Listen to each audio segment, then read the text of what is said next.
What's up, everybody? One Fun Guy podcast live in the studio. Tonight, my guest is Jen. Jen, introduce yourself. Tell us a little bit about you and why we're here. So, first of all, thank you, Mark, for having me tonight. I'm really excited to be here and to talk about my story and to also tell kind of what brought me to where I'm at today. And I think most people would be surprised to hear that my story really isn't about leaving church or religion itself. It's really about learning how to think for myself after spending my entire life believing that questioning was dangerous. So, I was born and raised in the independent fundamental Baptist movement. And when I describe my experience as being in a cult, I'm referring to the level of control that really shaped nearly every aspect of my life, from what I was to believe, to how I was to dress, to who I could associate with, what music I could listen to, what questions I could ask, and even down to who I could marry.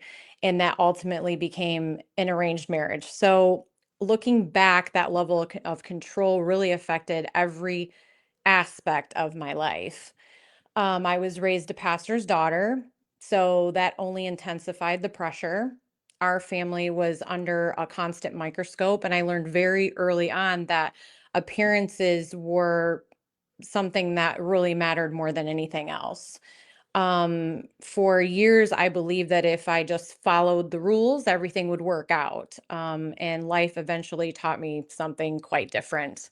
Um, like I said, I was born and raised in the independent fundamental Baptist movement. And one of the first cracks in the foundation of my belief system really came under the guise of abuse. When I was a teenager, we would go to youth camp. And there was one youth camp this one year that we went in particular. I was 13 years old, and I was in the puberty age, where as a girl I really started taking care of my appearance and wearing some makeup and doing my hair and really caring about what I looked like. And my mom was always very put together, as well as my grandmother, and I was always taught, like, oh, again, it's the appearances thing. you you Sure. you always have to be presentable. Anytime you're going out in public, you need to be presentable. And that sort of carried on throughout my life. And so here I am, this teenager at youth camp, and there's probably 800 kids at this particular youth camp. And all of my friends from the youth group were there. And all of a sudden, we're having this big meeting in the common area. And what they would do is they would basically preach to us every night. So before the sermon that evening, um, they called my name. They called my name, and they called another girl's name and wanted us to come up onto the platform. And I was like, "Oh my gosh, what's happening? Did I do something wrong?" And they had a metal folding chair, two metal folding chairs on the platform. And they had me and this other girl. I didn't know her. She was from another church. And we sat down, and the youth directors of two of the churches, one being my church and one being her church, proceeded to make a public example out of us, because we cared for our appearance. So what they did was they had a bowl of raw eggs that they began to crack and break over our hair, and they smeared it in, and then they took various condiments, ketchup, raspberry jelly, and they started essentially mocking us for doing our makeup. So they were spread, and these were men doing this to us girls. We Okay. were only 13. And they were smearing this stuff all over our face. And I just remember being absolutely humiliated, looking out into the audience and seeing 800 other peers laughing at me, and my dad on the front row laughing hysterically, and nobody coming to my aid at all. I remember getting off that stage and just feeling absolutely alone in that moment and betrayed, really. Um, that was something that was really traumatic for me as a 13-year-old girl, and that was kind of my first experience within the church that was like really religious trauma, because it was like, oh, vanity is wrong, vanity's a sin, you're taking too much care of your appearance, so we're going to make a public example out of you. And that's what they did. Okay. So fast forward to I ended up going to Bible college. And while I was at Bible college, I went to, specifically, I'll tell you, I went to Bob Jones University. It is a liberal arts university in Greenville, South Carolina.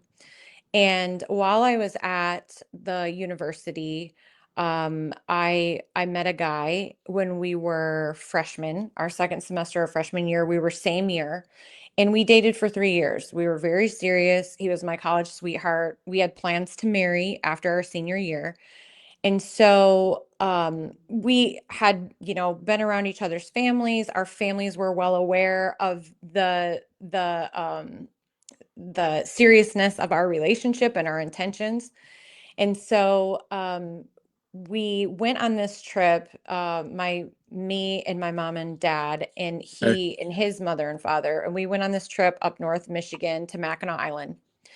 And this was between our junior and senior year. So the thought was we were going to get engaged between our junior and senior year, finish out college our senior year, and then marry the summer that we got out of college. So that would have been the following summer, as it was in this instance that I'm about to tell you. So we went to Mackinac Island. We had a lovely weekend. And the very last day, as we're coming off the island, we go into town and we stop at this little ice cream place. And we're sitting, I'll remember it till the day I die. We're sitting around this little round table in this little ice cream joint. And my dad looks around the table at all of us and he says, well, we're at a round table. We might as well have a round table discussion. And I'm like, what is going on? Like, this is serious. I'm thinking maybe they want to talk about like wedding plans, details, all of this. So I'm nervous, but kind of excited. And at that moment, he proceeds to argue with my almost fiance's dad about which version of the Bible is the correct version. And because the guy that I was dating was studying to be a pastor, Okay. and my dad was a pastor, he wanted to make sure that his beliefs lined up with his beliefs, instead of being like, you are a good person, you'll take care of my daughter, I trust you, all of those things. None of that seemed to be the issue. It was, what version of the Bible do you use and believe is the true version of the Bible? And that, according to my dad, was the King James version of the Bible, which is pretty much the old, like, it's very outdated old English, language. So he and his dad started just arguing back and forth about, well, no, I think you can use other versions, and so on and so forth. So that day at the ice cream parlor ended with a 4.5 hour drive home, where my dad proceeded to explain to me that I will not be marrying this guy and that I needed to break up with him, and that he was not God's will for my life. That was really, really difficult because I already had the dress. We already had the date set for the following year. Everything was in place except for he hadn't officially proposed yet. So as you can imagine, that was another trauma point for me when I was 21. So the next month, uh, I was working in the youth department at my dad's church in Detroit, Michigan. And my dad says, hey, I have this guy who's going to be coming and working at the church as an intern, and he's going to be working with you in the youth department, because we didn't have a youth pastor at my dad's church at the time. And so we had known his family. His dad was an evangelist, so here and there from time to time his dad would come and preach at my dad's church. So I had known the family from childhood, but never really cared, because it was a family of three boys and I was a girl and I just didn't hang out with them. So he says, well, one of his sons is coming to work as an Hey intern guys, that hold he's. on. I'm gonna try to get Jen back on. Oh, am I not on? I don't know if I'm on or not on, but I'm just going to keep talking. So he brought him in as an intern, and immediately it was, this is who God wants you to marry. This is who you're going to be with. This is who God's will is for your life. And so that was scary for me because not only was I grieving the loss of the relationship that I had planned on, being with, but now I was with somebody who I wasn't even attracted to this person. And it was, this is who God wants you to marry. This is God's will for your life. So, um, in the religious space that I was raised in, um, you're taught that if you don't obey your parents, then you are in danger of God's judgment. And so that's like number one rule. You have to do what you're told. And so even as a 21-year-old adult, I had to listen to my dad. And then you add on the other layer of, this isn't just my dad, but he's also my pastor. And the way I was raised, your pastor is considered, the man of God, so to speak. And so not only is it essential that you obey your parents, but you also obey the man of God. So there was that layer there that was really difficult. And so one really crazy thing is that I did end up marrying that man. I wore the dress down the aisle on the same day that I was going to marry my college sweetheart. Everything stayed the same except for the person that I married. Looking back, that's really kind of messed up. Sure. But I had a moment before I walked down the aisle. I had a really, really good friend of mine who was also my roommate in college, my final year there. So she knew about what was going on in my personal life and the breakup, and she knew everything that was going on. And she was one of my bridesmaids. And I remember just before I walked down the aisle, she grabbed my shoulders. We were in the bathroom and she grabbed my shoulders and she's like, Jen, you don't have to do this. She's like, I literally have a car outside waiting and we can get out of here. And I'm like, what am I supposed to do? Like, Sure. there's like 400, 500 people in the auditorium. Like, I'm like, I have no choice. She's like, yes, you do. Like, this is like your last, you can do this. Like, let's Hmm. go. Because she didn't like him either. And she knew I didn't like him. But I was like, I was so afraid in that moment of God's judgment Sure. and what could possibly happen to me because I had heard hundreds of stories of pastors and evangelists preach to me over the years and give examples of, and now looking back, I'm like, probably none of those stories were true. They were probably made up Right. just to scare, but hundreds of stories of people who disobeyed God, essentially disobeyed their parents or disobeyed the pastor or did something that was seemingly rebellious and they died in a car accident or Hmm. they got cancer or something catastrophic. Yeah. So in my head, I'm thinking, if I leave with her right now, we could die in a car accident. And then it would be like God's punishment. And so I went ahead and walked down the aisle. And when I got up there, I was just, I was kind of in shock, honestly, a little numb. And the moment I sort of snapped out of it, my dad was officiating the wedding. And I had heard him perform hundreds of weddings in my lifetime because again, I was born and raised a pastor's daughter.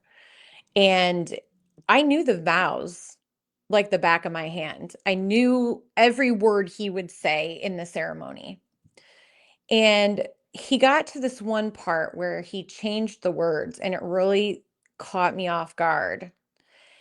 And what he made me repeat was, I choose you to be my husband. And in that moment, I thought, but I didn't choose him to be my husband. You chose him to be my husband. But I realized that in that moment, he wanted me to say that to the witnesses and in front of God, to make that vow, to establish that I was verbalizing that I chose him. And looking back, it's really messed up. But I did say that to him. And in that moment, I pictured my college sweetheart, the one that I had planned on marrying.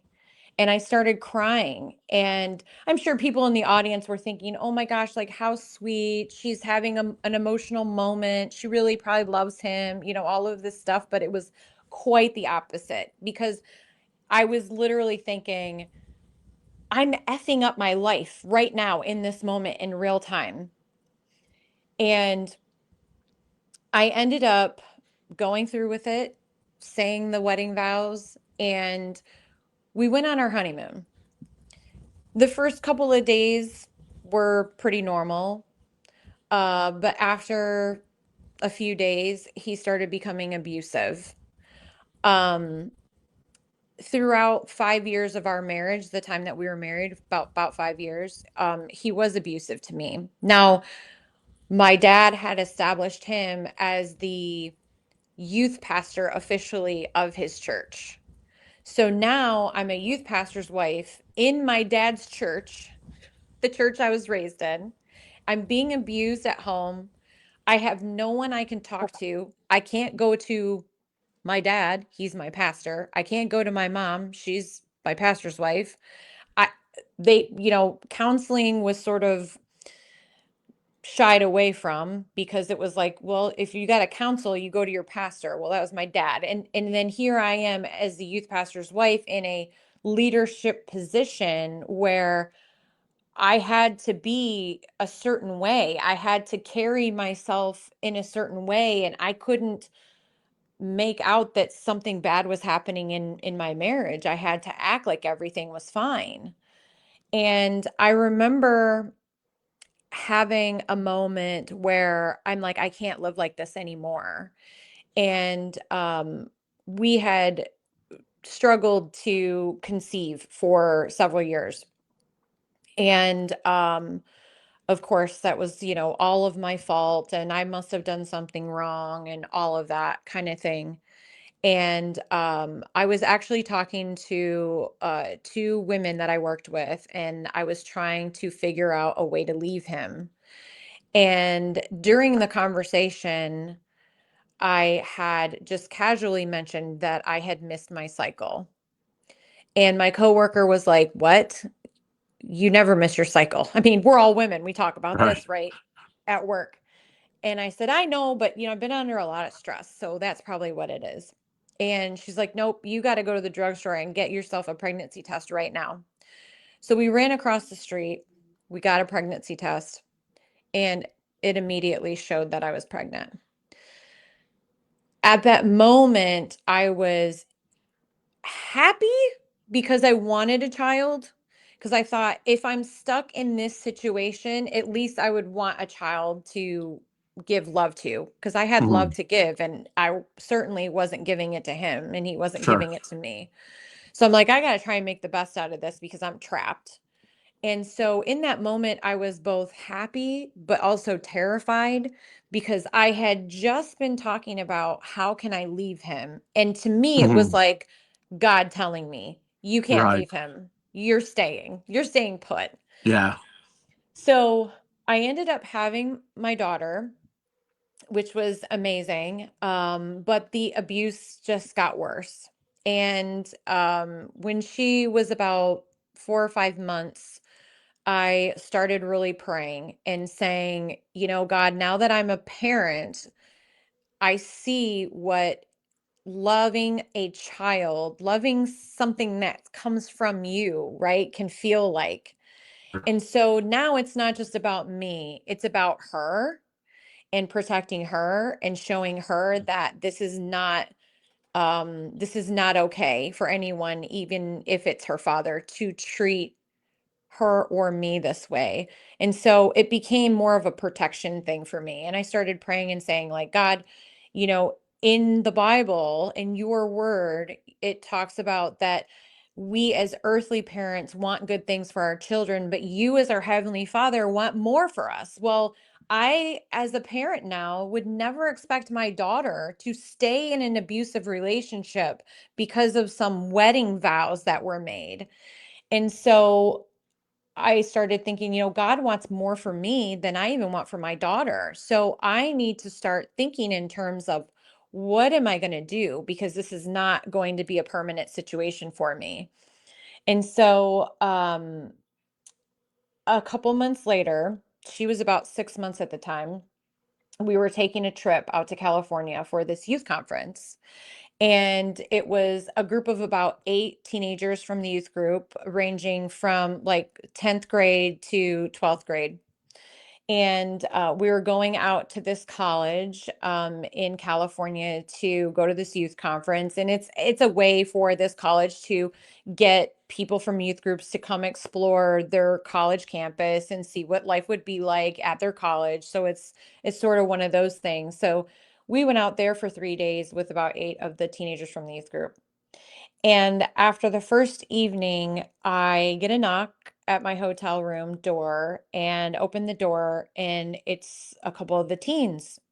And they said, "We need to talk to you about something, and it's really important, and we need you to come by yourself." And I said, "Okay." And they pulled me into the stairwell and they said, "We see how he treats you, and we see that you are being abused, and you need to divorce him." Now, again, I'm the youth pastor's wife, so you can imagine like almost my horror at the same time, because I'm like, I thought I was putting on a pretty good facade for everyone. Like, I didn't want anyone to realize what was going on in my life, but the kids had recognized it. And now the kids are telling me, you need to divorce him. And I'm like, how can I minister to these teenagers when now they're telling me that their youth pastor is basically a monster and you need to leave him? But at the same time, I was relieved because I'm like, somebody else sees it. It's not just me. I'm not crazy. So I tell them, okay, we're not going to talk about it anymore. Like, just forget we about it. And we went about the last couple days on the trip. By the time we got home that Saturday, the following day was Sunday, which is church. My dad, again, who's the pastor, he was getting phone calls from all these teenagers in the youth group's parents saying, our kid is no longer coming to youth group. This, that, and the other thing happened on the trip. We need a meeting after church with, you know, Jen and her husband and you, and we all need to hash it out because this cannot continue and we need some answers. So, which was kind of terrifying for me because I'm like, what is going to be said? Like, what's going to happen? And then I'm the one that's got to go home with him Sure. and get the brunt of that. And so it really had to be coming from I literally sat there in the meeting and didn't say anything because I thought it's got to come from them. Because another thing that I forgot to mention, when I was praying to God, I asked him to give me a wide open door to leave. I needed an opportunity and I needed him to provide that opportunity to me to for me to leave, but I couldn't do it myself because I was very worried that it would ruin my dad's ministry. Again, worried about the religion and not like personal safety or anything like that. Sure. It's like, no, let's worry about how it's going to look for my dad, right? So I was praying to that end there. And in that moment in the meeting, I realized this was God kicking the door wide open for me because ultimately my ex-husband ended up getting fired from the church. So he got fired and some other really heinous stuff came out that he was Okay. involved in and doing. And so, which again validated me. It validated my experience and Right. things that I was going through. So I'm like, okay, I'm not the only one that's experiencing some of this stuff. I'm not the only one seeing some of this stuff. And, but it still wasn't enough because my dad insisted that we go to a Christian counselor and get counseling just so that he was able to say to the church that we had done Everything. XYZ Yeah. and that divorce was still going to occur. So went through the motions of that, did all of those things. One thing I want to point out is kind of funny. Before we started counseling, the counselor had given us a pretty highly sophisticated test. It's called an MMPI. And I guess this is a test that they administer to military personnel. And it's like 500 or 600 questions. Well, I guess there's a way that a trained professional would be able to tell if somebody was lying on the test. And my ex took had to take it 3 times because he failed all three Hmm. times. So the counselor's uh, words to my dad were, he's either Jesus Christ reincarnate or he is he's a bold-faced liar. I mean, like, he is not, he's either, Right. essentially saying he's not telling the truth, and obviously he's not Jesus Christ incarnate. So it's like, so again, it was another level of validation for me to say, like, okay, I'm not crazy. Like, people are seeing this. Now a professional is certifying this. Right. So I was able to get out of that situation, but it got really, really scary towards the end. And I'll talk about that in a second. I had a lady in the church who pulled me aside one day after service, and she slips a piece of paper in my hand and she says, "Open that later and call that number." Okay. Because she knew she didn't want me to open it in front of anyone. Okay. So when I got home, I went into the bathroom, I opened it, and it was a number to a domestic violence center that was a nonprofit place in the Detroit area. And I called the number the following day. And they said, okay, come on in, tell us what's going on. And it wasn't 5 minutes into me telling them what home life was like and everything that was going on that they were like, okay, we need to get you and your daughter into a safe house.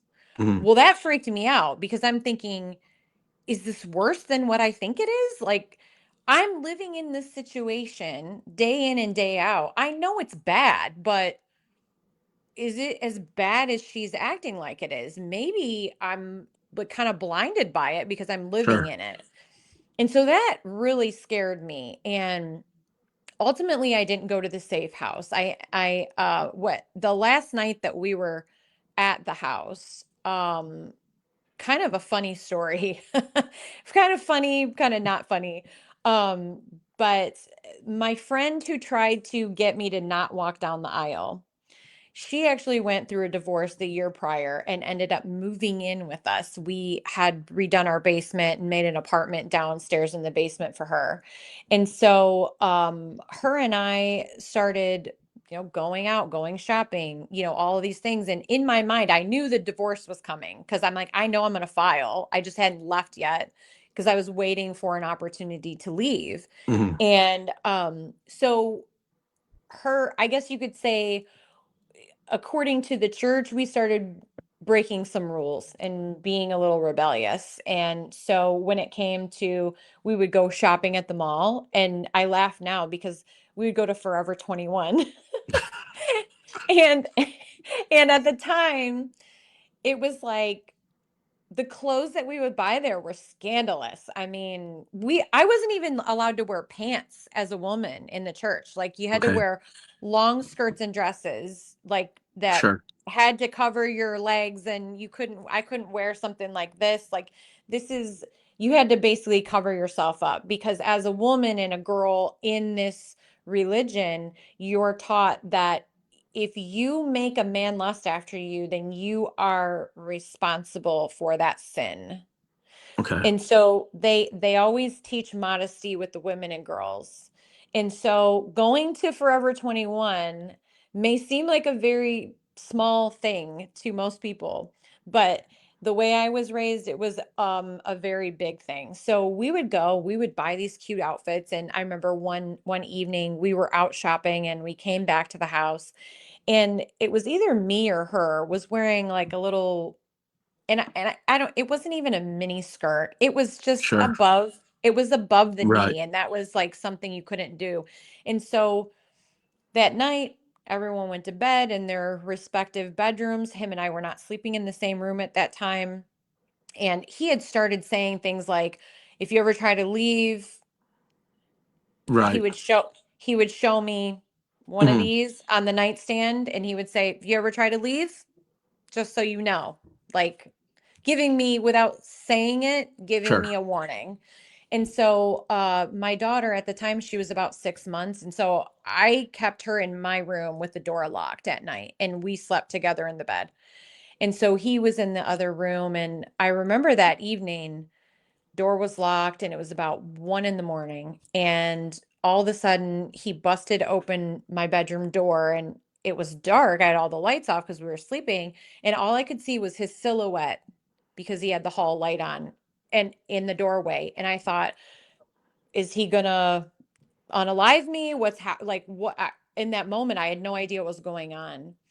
And I just remember getting up, and he started running through the house and turning on lights and then leaving each room, turning off the lights, and just acting very crazy. And I got up and I started following him into each room, and I'm saying, what are you doing? What are you doing? And he wasn't Hmm. responding to me. And at one point, he went down to the basement where my best friend was sleeping in her little apartment there. And I thought, he's going to do something to her. And he flipped on the light. He's looking around, didn't say a word. Came up the stairs, went back to his bedroom, turned off the light, got back into bed, didn't say a word. Well, now I'm ticked off because he's woken everybody else up in the house. My Hmm. baby daughter is crying, there's chaos. And so I flipped on the light and I said, what are you doing? What was that? And I asked him 2 or 3 times. Finally, he sits up. He gets this crazy look on his face and he goes, I'm casting demons out of this house. And in that moment, I'm like, he's lost it. Like, Sure. there's no coming back from this psychosis. And I said, you can cast him out of yourself first. We're leaving. And that was the moment we left. Well, thankfully, a week or two prior, I had been going for counseling at this domestic violence center where they said, okay, if you're not going to go to a safe house, you need to have an escape plan. And they explained to me what that was. Make sure you and your daughter have a go bag. Your friend has a go bag. If you need to leave in the middle of the night, always have a set of car keys on you. Never be in a room where you're not able to escape. Like all of these different Sure. techniques and tips that they gave me. So I had all this stuff in my head. And by now it's like 2 a.m. And I grab my friend and I tell her, we're leaving tonight. And so we grabbed our go bags. I grabbed my daughter. We get in the car. Of course, he goes out to the driveway and he's trying to block the car from leaving. And I'm like, I'm literally going to run you over. Like, you need to Right. move.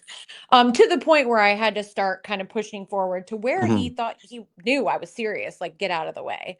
Um, and we went to my parents' house where we were able to call the police department, tell them the situation, get a 24-hour patrol around the neighborhood to make sure, he didn't come to the house or do Right. anything crazy. Ultimately was granted a restraining order on him for a year, which he violated, and Right. nothing happened there, unfortunately. But yeah, I mean, you know, I don't want my whole story to be about that, but I think it's very important for people Sure. to realize that there are so many people that live in situations like that on a daily basis and they don't talk about it. And it has taken me 20 years to finally tell my story publicly.